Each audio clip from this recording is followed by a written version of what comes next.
Kamu mungkin pernah menganggap dirimu sebagai orang yang cacat sosial. Setiap kali berada di kerumunan, kamu merasa seperti radio yang kehilangan sinyal. Hanya ada suara statis dan kebingungan di kepala. Kamu mungkin menyalahkan sifat introvertmu, rasa malumu, atau kurangnya kepercayaan dirimu. Namun pada akhirnya, kamu mulai menyadari satu hal penting.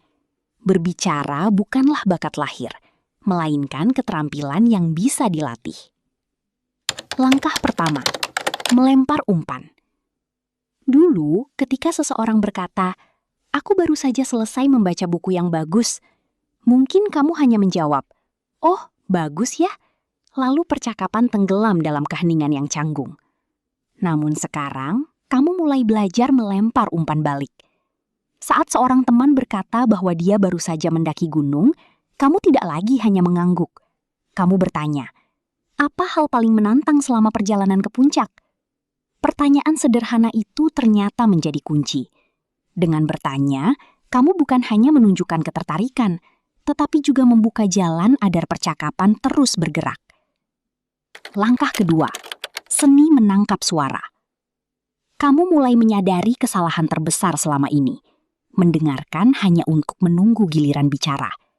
Pikiranmu sibuk menyusun jawaban keren, sementara lawan bicaramu masih berbicara. Hingga tanpa sadar, kamu melewatkan detail penting. Lalu kamu mulai mencoba mendengarkan secara aktif.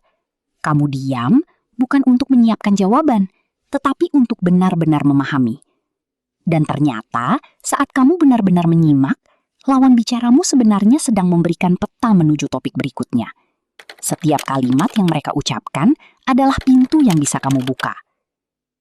Langkah ketiga, menemukan jembatan.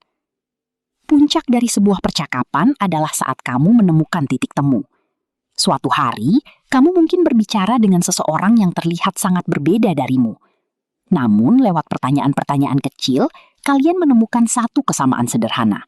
Misalnya, sama-sama menyukai kopi di pagi hari. Seketika tembok kecanggungan itu runtuh. Kalian tidak lagi terasa seperti dua orang asing yang dipaksa berbicara, melainkan dua orang yang sedang berbagi cerita dan rasa. Saat kesamaan ditemukan, percakapan tidak lagi terasa berat. Ia mengalir begitu saja seperti air. Penutup. Tentu saja, akan selalu ada saat-saat di mana kata-kata habis dan keheningan datang menyapa. Namun sekarang, kamu tidak perlu takut lagi. Kamu bisa belajar merasa nyaman dengan keheningan itu. Karena keheningan hanyalah jeda singkat sebelum pintu berikutnya terbuka. Kini, kamu tidak lagi sibuk mencari cara agar tidak kehabisan kata-kata. Kamu hanya perlu membuka telinga dan rasa ingin tahumu. Percakapan yang baik bukanlah tentang memiliki jawaban yang benar, tetapi tentang memiliki rasa ingin tahu yang besar.